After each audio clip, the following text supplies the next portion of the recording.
This is the exclusive footage that shows Tory party officials boozing, dancing and mocking lockdown laws at the height of the COVID pandemic in December of 2020.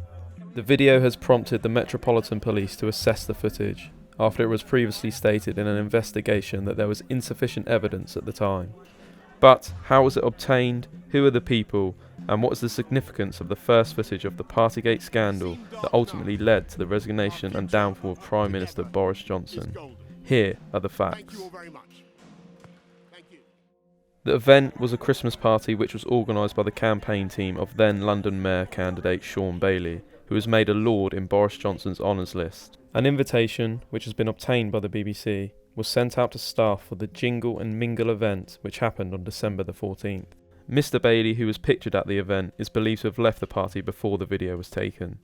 Also visible is Ben Mallet, awarded an OBE in Johnson's honours list. Mr Mallet, filmed holding a glass of red wine and wearing festive braces, was the Tories' campaign director for the 2021 London mayoral election. What do you think of this, Laura? The two officials filmed dancing in the clip have been named as Marlin Bogue and Jack Smith. Miss Bogue, an American, is the daughter of a wealthy businessman from San Francisco and was the director of special projects on Mr Johnson's successful 2019 Conservative leadership bid. She now works for lobbying firm Stonehaven as a senior consultant. Mr Smith is a parliamentary aide to Tory Energy Minister Graham Stewart. Bogue and Smith were working on Mr Bailey's campaign team when the video was shot, with Mr Smith as head of social media. Earlier that day, on the 14th of December, the then Health Secretary Matt Hancock delivered a press conference reminding the country of the dangers of not social distancing and breaking COVID rules. Sadly, the news on the spread of the virus is not good.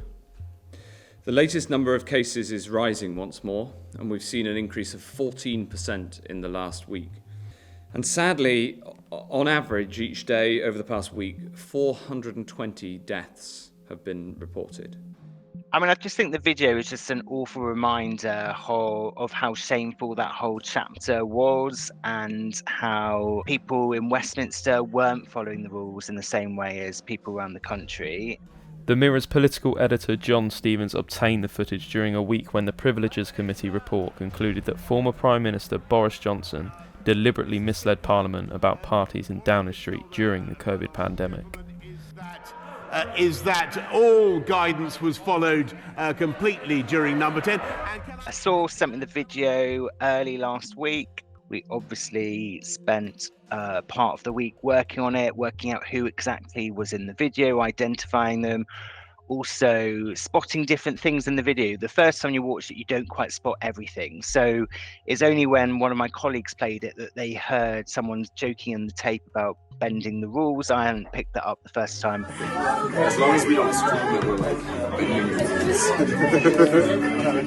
So I think that for a lot of people, it has brought back a lot of bad memories from the pandemic. And so people will be watching that video and thinking about the date when it happened, the 14th of December 2020. That's that Christmas when a lot of us weren't able to see our family and loved ones.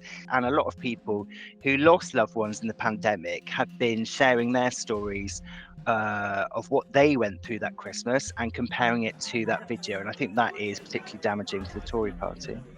The release of the footage also coincides with the ongoing COVID inquiry, which has seen former Prime Minister David Cameron questioned on measures he implemented during his time in office and on the state of the health service.